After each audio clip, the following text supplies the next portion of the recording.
जय शिवराय मित्रांनो राज्यात तुरीच्या हमीभावानं खरेदीसाठी शासनानं मंजुरी दिलेली आहे। राज्यामध्ये सध्या सुरू असलेली सोयाबीन खरेदी केंद्र, या सोयाबीन हमीभाव खरेदी केंद्राच्या माध्यमातून शेतकऱ्यांची 20 जानेवारी ते 20 फेब्रुवारी 2026 या कालावधीमध्ये नोंदणी करून घेतली जाणार आहे।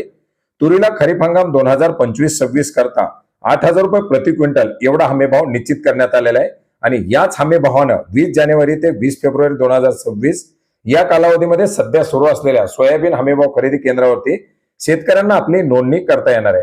मित्रांनो, नोंदणी केली जात असताना शेतकऱ्यांचं किती तूर हेक्टरी घेतली जाणार हे देखील एक महत्त्वाचा विषय होता आणि याच अनुषंगानं 34च्या 34 जिल्ह्याची हेक्टरी उत्पादकता निश्चित करण्यात आलेली आहे।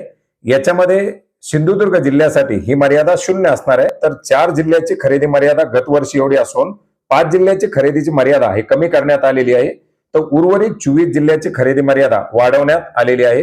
याच्यामध्ये ठाणे जिल्ह्याची खरेदी मर्यादा असणार आहे 7.70 क्विंटल, पालघर 4.50 क्विंटल, रायगड 6.16, याचबरोबर Ratnagiri 6.24, Nashik 6.30, Dhule 8.50, Nandurbar 5.5 quintal, Jalgaon 11 quintal, Ahilyanagar 9 quintal, Pune 6.70 quintal, Solapur 8.12 quintal, Satara 7 quintal, Sangli 14.36 quintal प्रति hectare, Kolhapur 6.70 quintal, Chhatrapati Sambhajinagar 8.41 quintal, Jalna 11 quintal, Beed 9.50 quintal, Latur 15 quintal per hectare अशी मर्यादा असणार आहे।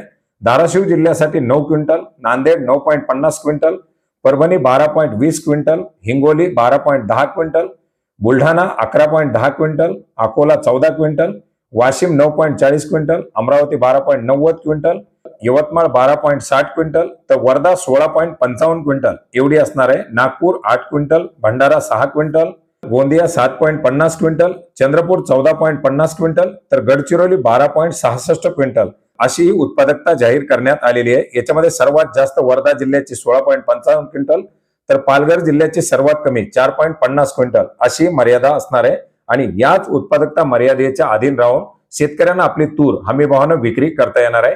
8,000 रुपये प्रति क्विंटल असा हा हमीभाव असल्यामुळे साहजिकच शेतकऱ्यांच्या तुरीच्या भावाला एक चांगली तेजी मिळणार आहे। मित्रांनो, अशा प्रकारे हे तुरीच्या उत्पादकतेच्या संदर्भातील महत्त्वाचं अपडेट होतं, ज्याची माहिती आपणास नक्की उपयोग पडेल अशी आशा करतो। भेटूयात नवीन माहितीसह, नवीन अपडेटसह। धन्यवाद।